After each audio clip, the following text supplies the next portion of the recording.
স্মার্টফোনে চার্জ করতে গিয়ে দেখলেন কেবল থেকে পাচ্ছে না বিদ্যুৎ সংযোগ। বিরক্তিকর এই মুহূর্তে কখনো কি মনে হয় আপনার ভুলেই নষ্ট হয়েছে কেবল?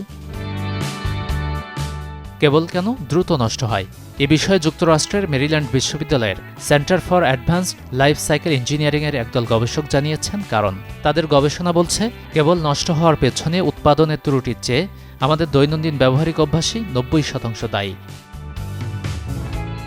কেবল তখনই নষ্ট হয় যখন তা প্লাগের একেবারে কাছাকাছি জায়গা থেকে ছিঁড়ে যায়। এর জন্য দায়ী মেকানিক্যাল অবহেলা।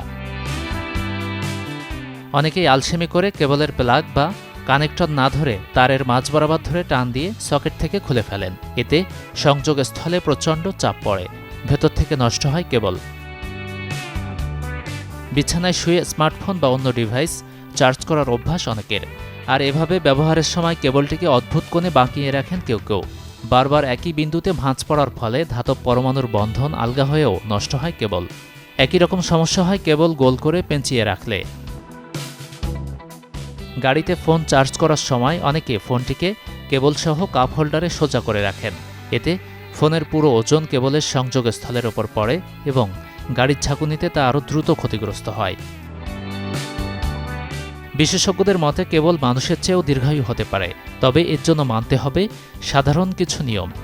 সকেট থেকে কেবল খোলার সময় প্লাগের শক্ত অংশ বা কানেক্টর ধরে টানুন। অল্প দৈর্ঘ্যের কেবল এড়িয়ে চলুন। কেবল যদি টান হয়ে থাকে তবে তা দ্রুত নষ্ট হয়। কেবল গোল করে পেঁচাবেন না। প্লাস্টিকের বাইরের আবরণ দেওয়া কেবল না কিনে বেছে নিন লাইলন ব্রেডেড বা লিকুইড সিলিকনযুক্ত কেবল। Desk report, channel 24।